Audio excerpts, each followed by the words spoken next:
the story of the spirit of the former minister at Kawahara-in number 2.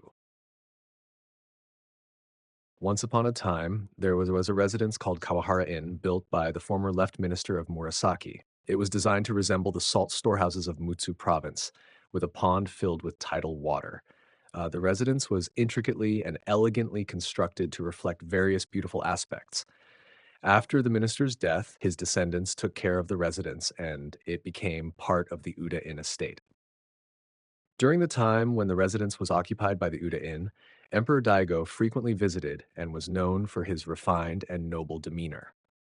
One night, while the Uda-in was residing there, he noticed the door of the western room was opened, and there seemed to be a sense of someone entering.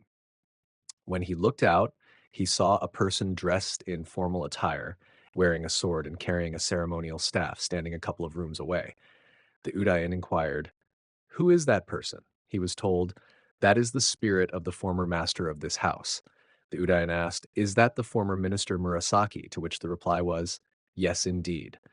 The Udain then asked, "What is the meaning of this?" And was told, um, "The spirit still resides here out of respect for its former home. It remains here, feeling it has been treated with honor. What should be done?" The Udayan responded, "This is indeed an unusual matter. I am staying in someone else's house, and it is due to the descendants of the former minister that I can stay here.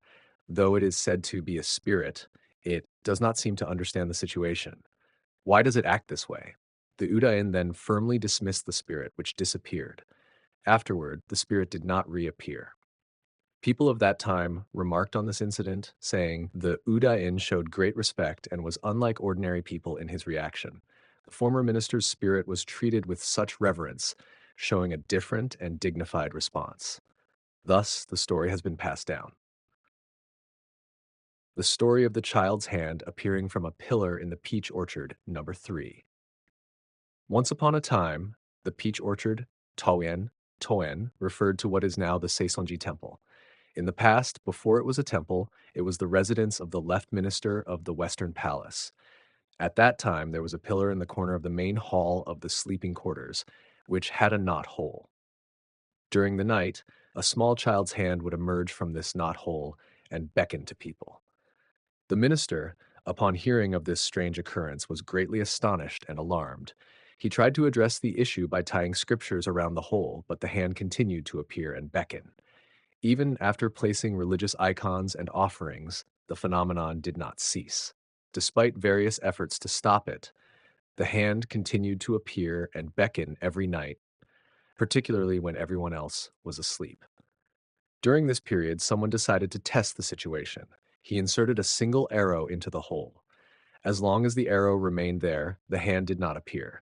Afterward, he removed the shaft of the arrow and pushed the arrowhead deeper into the hole.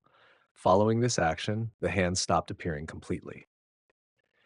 This incident was puzzling and was thought to be the work of a spirit. The effectiveness of the arrow, as opposed to religious scriptures, was surprising and led to much speculation among people. Thus, it was widely discussed and passed down as a curious and mysterious story. Story of the spirit of the monk's hall at Reizei-in, number 4. Once upon a time, south of Reizei-in and east of the Toin district, was a place known as the Monk's Hall, Sozudono, which was considered to be a very sinister location. As a result, no one lived there. To the north of Reizei-in was the residence of a man named Fujiwara no Tametomo, who was a high-ranking official and the son-in-law of Sanuki no Kuni no Kami, Minamoto no Koreyuki. It was said that at this residence, there was a tall mulberry tree at the corner of the monk's hall in the northwest. At certain times, a red robe would appear flying from the front of the sleeping quarters and head towards the mulberry tree in the northwest, eventually climbing up to the top of the tree. People, frightened by this sight, avoided the area entirely.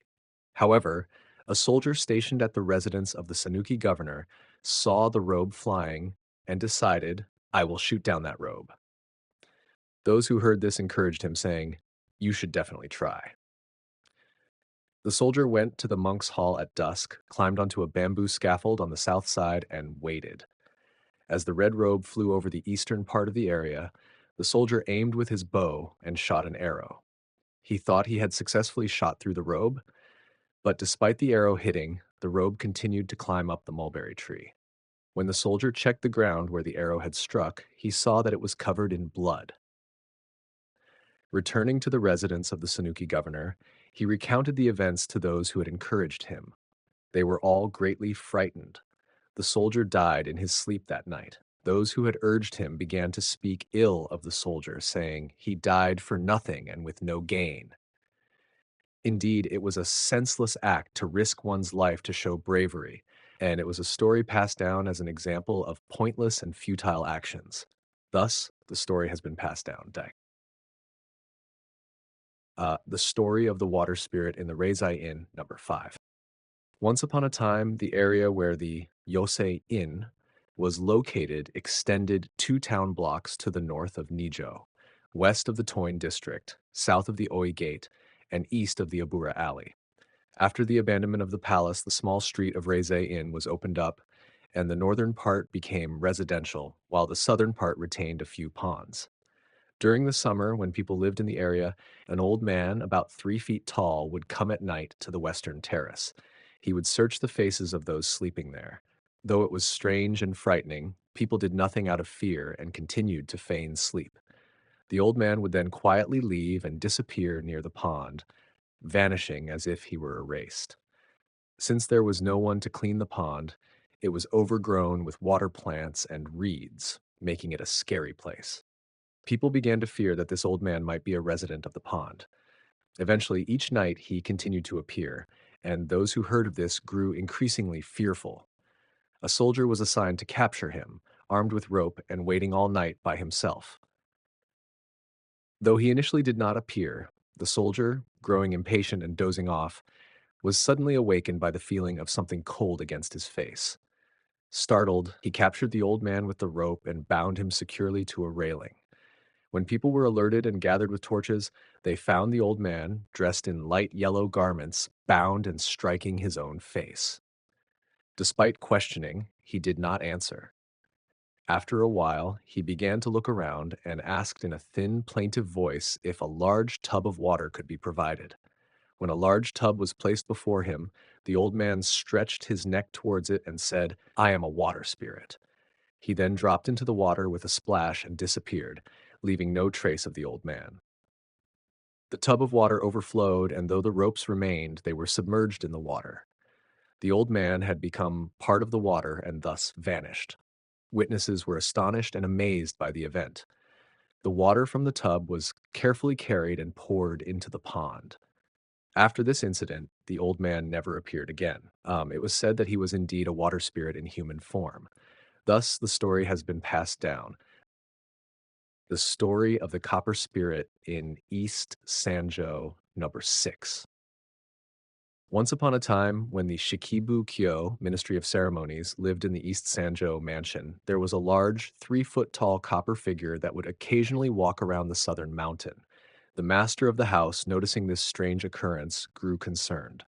Since the figure's appearances were frequent and troubling, they summoned an onmyoji, a practitioner of Japanese esoteric cosmology, to inquire about the cause. The onmyoji explained that the figure was a manifestation of a spirit, but asserted that it was not intended to cause harm to people. When asked about the nature of the spirit and its origins, the onmyoji revealed that it was the spirit of a copper vessel and was buried in the ground at the southeastern corner. Following the onmyoji's guidance, they dug in the specified area. Despite searching a couple of feet into the ground, they found nothing. The onmyoji insisted they should continue digging, as the spirit would not leave the area. After digging an additional 5 or 6 inches, they unearthed a copper vessel the size of 5'2", about 5 gallons. After this discovery, the strange appearances of the copper figure ceased entirely. It was thought that the copper vessel must have been the source of the disturbances. This story led people to believe that spirits could manifest in such tangible forms. Thus, the story has been passed down.